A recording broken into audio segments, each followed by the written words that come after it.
Who are you? Why are you here today? Why are you sitting here today? What are you exactly? And why are you, you? I gotta make sure I can coordinate all this. There we go. You are a summation of prior events, right? You are just, each event in your life has left a mark. Each event has made you who you are today. Psalms 139 and verse 13 through 18, but if we highlight verse 13 and 14 here. For you formed my inward parts. You covered me in my mother's womb. I will praise you, for I am fearfully and wonderfully made. Marvelous are your works, and that my soul knows very well. My frame is not hidden from you when I was made in secret and skillfully wrought in the lowest parts of the earth. Each event we go through, there we go. Each event we go through is a scar. Each event has left a mark in our life, has it not? Some marks are beautiful marks, and we like to show those off. We can see those marks. Some marks are not ones that we can see quite so clearly sometimes. For it's like 1 Corinthians 13 and verse 11 to 13 says, but in verse 12, for we now see through a glass darkly. God has worked in your life. He knows the end from the beginning. Isaiah 46 verses 9 through 13 states, remember the former things, those of long ago. I am God and there is no other. I am God and there is none like me. I make known the end from the beginning, from ancient times, what is still to come. I say, my purpose will stand. I will do what I please. From the east I summon a bird of prey, from a far-off land, a man to fulfill my purpose. What I have said, I will bring about. What I have planned, that I will do. Listen to me, you stubborn-hearted, for you are now far from righteousness. I am bringing my righteousness near. It is not far away. My salvation will not be delayed. I will grant my salvation to Zion, my splendor to Israel. We are something that God has designed us to be. He's worked in our lives. He's worked in us. He has made us who we are. If we go back to the beginning, God created the heavens, the earth, right? He created lights, stars, planets, land and sea, skies and seas, grass and trees, fish and birds, animals, and then man. And then God stopped and rested, right? Now, maybe he was tired. I always kind of think about, why did God stop after all that time? Maybe he was pleased and he was content and just want to soak it up a little bit. Maybe he was resting up. Maybe he was getting ready for what was about to come, what was about to change the universe. Because man is not simple. Man requires an environment, right? He requires oxygen, temperature, has to be a certain temperature, has to have water, we have to have warmth. We've seen the presentations where we know this planet is sitting in a certain spot in the universe for a reason. Man requires man, though. Man requires a spouse, requires children, requires family, friends, colleagues, congregations, cities, nations. Each of these have their own individual requirements too, right? Each of those individuals have their own environment, have their own requirements as well for their own lives.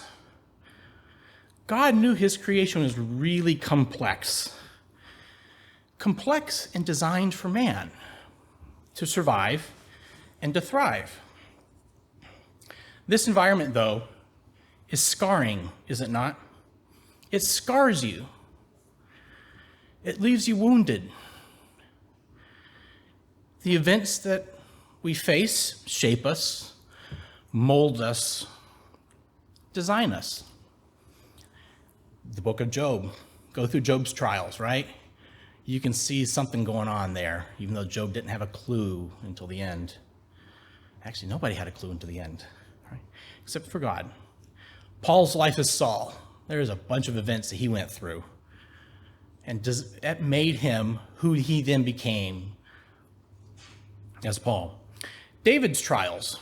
He went through a number of trials, and he had a heart after God's a heart that God loved, right? He went through all kinds of trials. Daniel's trials. Those were scars on their lives. Those were scars that shaped those men to be who they were. The Bible's full of those stories. Man himself, though, is not so simple. We individually are really complex beings. We're complex and highly designed.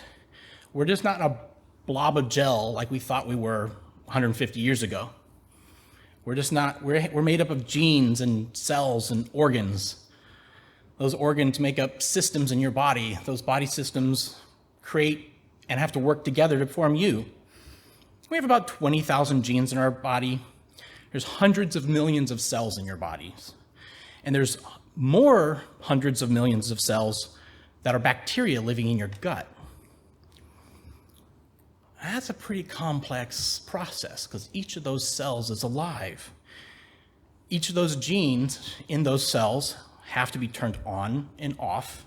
That's something called epigenetics. I don't know if you've followed that much, but or heard that term before.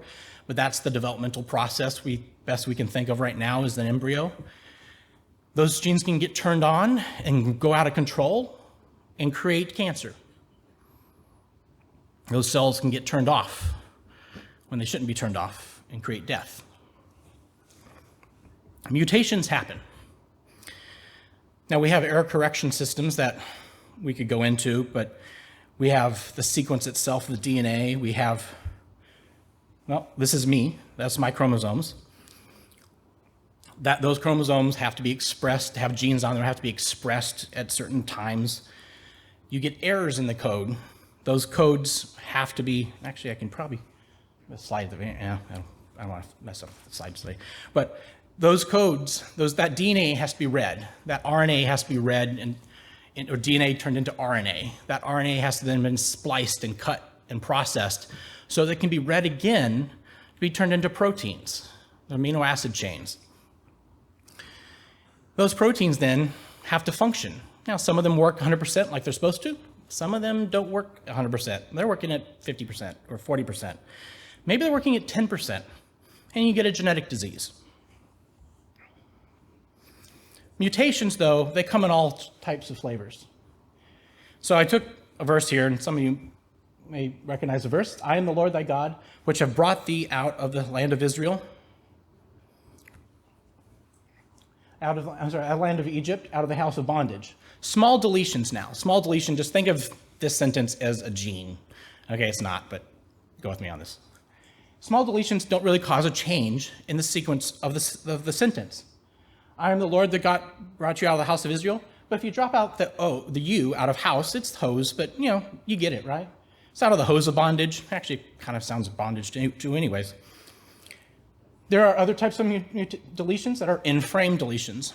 There's dozens of these, but we'll go through a couple of them. In-frame deletions can be where the DNA is cut out in an exact way, but it just removes one amino acid from the ultimate protein. Those in-frame deletions make a slight change, but we still get it. If we're reading that up there, which have brought thee of the land of Egypt. We kind of get the sentence. It still makes sense. It's still complete enough that it gets the function done that it needs to. It infers the thought that you're supposed to understand, i.e. the gene is expressing a protein that still works pretty well. And then we get large deletions that totally change the meaning. I am the Lord thy God, which have brought Egypt out of the house of bondage. Well, that's not quite what it's supposed to say, right? That doesn't make a lot of sense. And then you get another type of mutations called an inversion mutation, which, again, make no sense. I am the Lord thy dog, which have brought thee out of the land of Egypt. Again, totally changes the context, right? Because we know dog isn't up there. So anyways. So how do we handle these? We can correct them immediately. Our body has DNA polymerases that will correct these mutations immediately and fix them. Well, in our life, we have mutations that maybe we can correct that mutation quickly. We can learn our lesson. We can heal up the cut in our skin. Okay, we're not going to do that anymore. I'm not going to hammer a stake into the ground with the back of an axe and split my finger open and create a permanent scar. on stitches, and that was fun, but it's working now. Maybe we can't get rid of those mutations. We can learn to work around them. We learn to compensate for that knee that keeps going out. Maybe for that hip that just isn't quite the same as it was before when we were a little bit younger. Maybe the scar isn't seen. Maybe it's there working on you, working on your mind, reminding you that something's not right. You know, something's just a little off. I don't quite feel like I did when I was 10 years ago or last week. Something's a little off. There's something going on. And we try to compensate for them. Yeah, and if we can't work around them, we try to compensate them. So we'll deal with maybe being a little hobbled a little bit. Man, the knee's not right, but we're going to compensate. We're going to get around it. We're going to have to deal with less function. Maybe it was my hand. You know, it had to be cut off for some reason. You know, there's something like that in the Bible, isn't there? If there's a cancer growing in it, you have to remove it. It has to come out. Cancer is a genetic disease. It's not going to respond to fruits and vegetables and vitamins. It's going to have to be attacked at the same intensity that it exists. It's a genetic disorder at the ultimate level. It has to be chopped out. It has to have targeted drugs, chemotherapy, immunotherapy. There's all kinds of fantastic therapies that are coming on that fights the cancer at a hard level, at the same level that it is.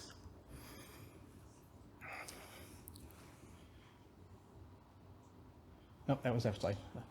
Genetic diseases and treatment. So I treat genetic diseases. Some of these diseases, there's a disorder called cobalamin C disease. It's a vitamin B12 metabolism disorder. So your body absorbs B12, but then it can't break it down to make so it can be a cofactor to work at the enzyme so it's supposed to work. And people who have this, children who have this, have severe learning problems. They have failure to thrive. They can have seizures. They can have eye disease. There's all kinds of things. Some of it actually we can treat with nutrition. We can reduce the amount of protein in their diet so they're not getting the proteins and they're creating the acids that accumulate in their bodies. We can actually, it's a B12 metabolism disorder, so we give them mega doses of vitamin B12 to kind of boost the pathways around it, to kind of augment and get around that block and hopefully overcome the problem or get the acids down to a level where they're acceptable. But it really still doesn't remove the ultimate problem. We still got to replace the enzyme that isn't able to be replaced right now. We need some way, artificial or invasive way, to replace that enzyme. So that's what gene therapy is going to do. And that's how it's changing the world we're going to live in over the next 10, 15 years. We need a fundamental therapy that will not just compensate, get around, hide it, but actually fix the problem at the base level. And some fascinating technologies that are coming down the way. So, what errors or scars or damage, what mutations are present in your life? As I was talking about this, did some of that kind of sound like, well, I can relate to that at some level maybe not from a health perspective, but maybe spiritually. Maybe you're just compensating for something. I'm just going to eat healthier, think happier, and I'm going to be okay. And for some things, yeah. Maybe that's enough. That's a bad habit. Yeah, I'm going to own it. Yep, that's my problem. I got it. I'll deal with it. Done. Maybe I don't think we should eat meat given to idols, for instance. Maybe, I'm growing, I'm maturing, and I'm going to learn not to drink milk, and I'll really understand the way, and I'll fix that problem. I won't be offended. Maybe you can just deal with it. Maybe you can just accept being a little less functional. This mutation's a little bit more severe, this scar. My knee is really that bad. I really just have to alter my life and not run 5 miles every day or every week or whatever it is. It's a scar you can accept. Okay, I can't run anymore. I can't deal with alcohol or drugs, so I'm not going to drink anymore. I'm not going to do those things anymore. I'm going to accept my limitations and accept that scar. Maybe be stronger because of it. Maybe your mutations are in the code itself. Maybe instead of spelling agape, you keep saying love. You say love, but that's just getting along with your brother, isn't it? Well, that's a God thing. I don't really get what godly love is. Don't really want to try, but yeah, okay, I'll nod my head. Maybe love is just sex to you. But agape is different, isn't it? Maybe your code is saying you're going to have 10 cities, and then when you get your 10 cities, you're going to teach everybody there how they're supposed to act. Maybe you can't really read the fruits of evil without saying, that one's not so bad, is it? Galatians 5, verse 19 through 21. Now the works of the flesh are evident, which are adultery, fornication, uncleanness, lewdness, idolatry, sorcery, hatred, contentions, jealousies, outbursts of wrath, selfish ambitions, dissensions, heresies, envy, murders, drunkenness, revelries, and the like. Idolatry. What in your life is more important than God? Is there something that interrupted you from God this week? Hatred. Well, he really did do me wrong, even though it did happen 32 years ago. Contention. I'm justified, they're wrong, so we're not going to get along anymore, forever, done, period. Jealousy. God's jealous too, right? That's okay. Self-ambition. Ambition's a good thing, absolutely. It motivates us, it moves us forward. But is your ambition doing what is best for God?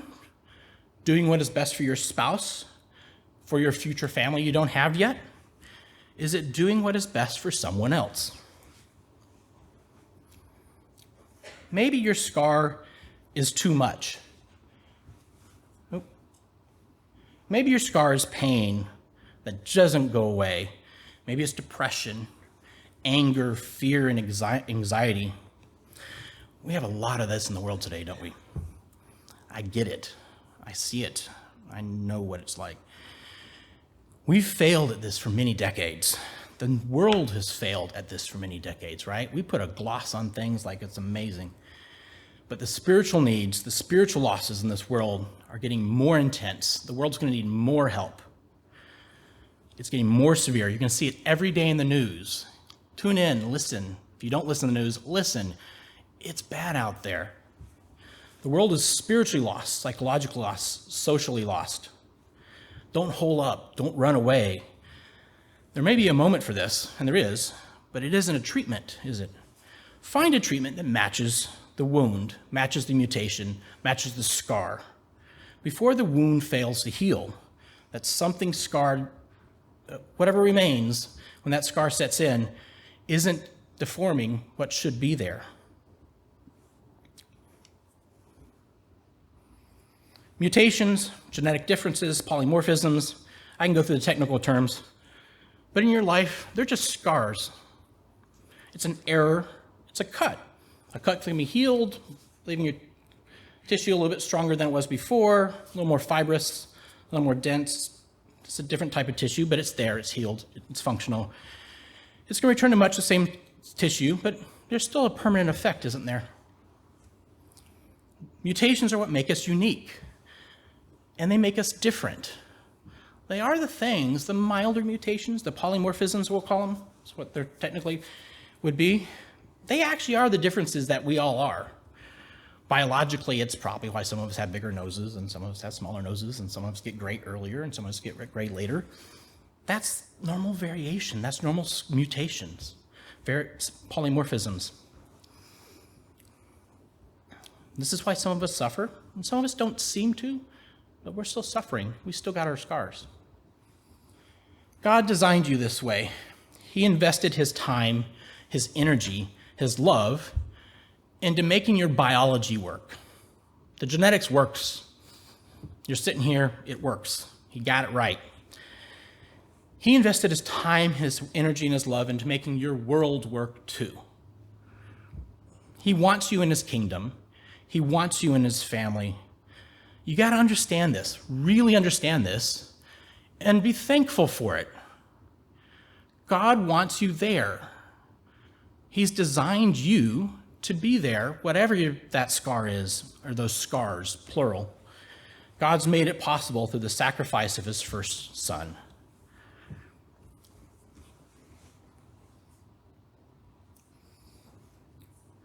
Are you thankful for the scars? Are you thankful for those mutations in your life?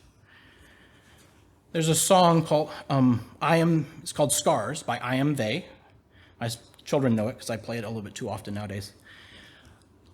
I'm thankful for the scars because without them, I wouldn't know your heart. Because I know they'll always tell of who you are, so forever I am thankful for the scars. These scars we each have because they let us know God's heart. The scars tell us who God is. Those scars are evidence that he exists. And they'll always remind us, because that scar is not going to go away, of who God is. And we'll know what these scars are, and we'll remember them, learn from them, be stronger because of them. Another stanza, I'm thankful for your scars, because without them, I wouldn't know your heart. And with all my life, I'll tell of who you are, so ever, forever, I am thankful. I'm thankful for Christ's scars, for Jesus' scars, because they let us know God's heart, Jesus' heart. CJ was talking about that in the marriage sermon he gave on the marriage a couple weeks ago, right? The investment, the time, the pain, the angst that Christ went through. God the Father was going through that as too. These scars are what we need to remember. These scars are what we have to live. We have to live these scars because they tell the story of who God has made you to be. They tell the story of what God's done to your heart.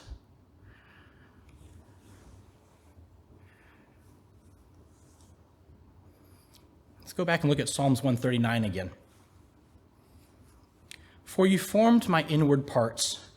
You covered me in my mother's womb. I will praise you, for I am fearfully and wonderfully made. Marvelous are your works, and that my soul knows very well. My frame was not hidden from you when I was made in secret and skillfully wrought in the lowest parts of the earth. Your eyes saw my substance, yet being unformed, and in your book they were all written. The days fashioned for me, when as yet there were none of them. We read that in the past, and that's the embryo growing in the mom, right? Not exactly now. It's God's works in your life. His frame, your frame, he knew in the beginning. He knew the scars that you're going to have to face, the mutations you're going to have to overcome before you were yet formed. And it's all there for us in the book. Scars show us God's plan. They show us how he was working in our lives.